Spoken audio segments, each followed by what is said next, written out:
Oke, Bismillahirrahmanirrahim. Assalamualaikum warahmatullahi wabarakatuh. Di sini saya akan menjelaskan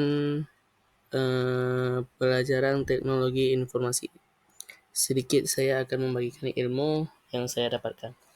Oke, di sini saya akan memberikan ilmu sedikit tentang teknologi informasi. Langsung kita masuk ke dalam saja. Oke, definisi teknologi informasi. Definisi teknologi informasi itu adalah merujuk pada penggunaan teknologi dalam pengumpulan, pengolahan, penyimpanan, dan penyebaran informasi.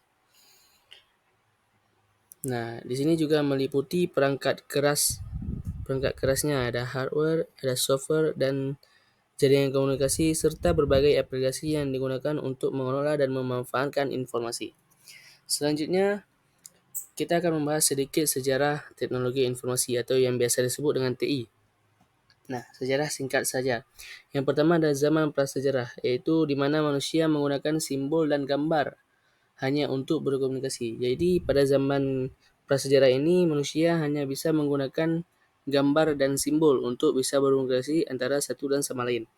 Kemudian, ada juga beralih ke sejarah era mesin hitung, yaitu Carles Babbage. Beliau menciptakan satu mesin hitung yang pertama kali yang menjadi cikal bakal komputer. Ya, sebelum komputer yang sekarang kita gunakan. Oke, selanjutnya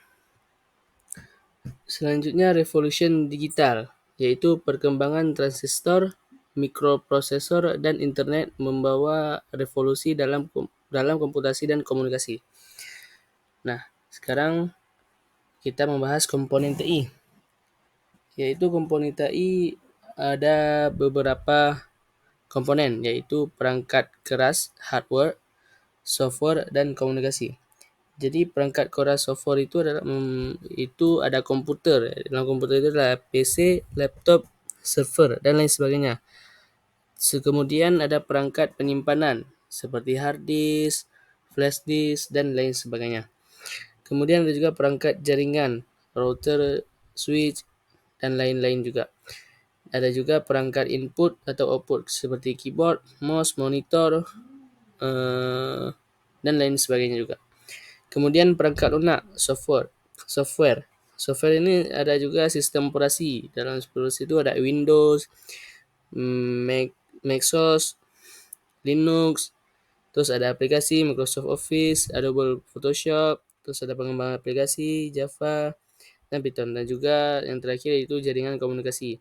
Ada internet, ada intranet, dan lain sebagainya. Oke. Di dalam teknologi informasi itu ada juga peran bisnis. Yang pertama, efisien operasional, yaitu meningkatkan produktivitas dengan otomatisasi proses bisnis.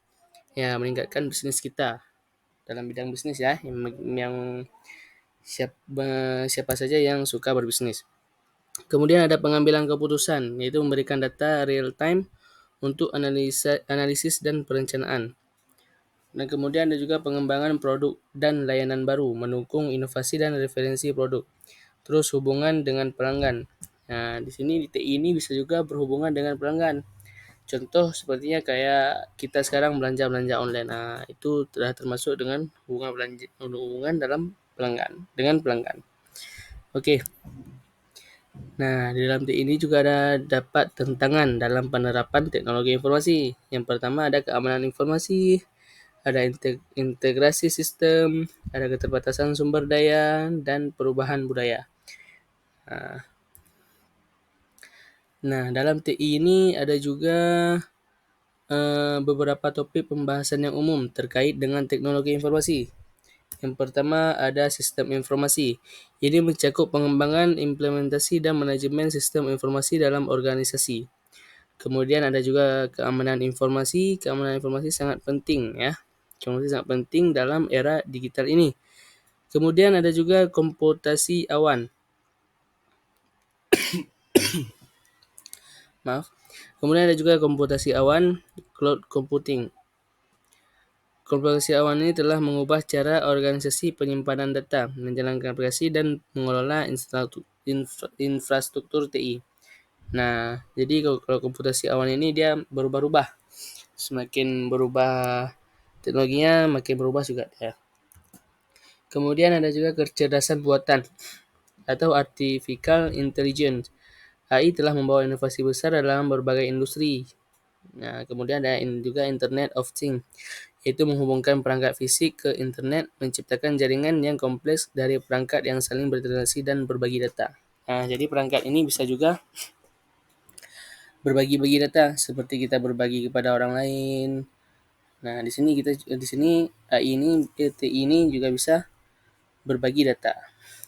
Saya dari data laptop ini berpindah ke perangkat yang lain atau laptop-laptop yang lain, atau komputer yang lain dan sebagainya.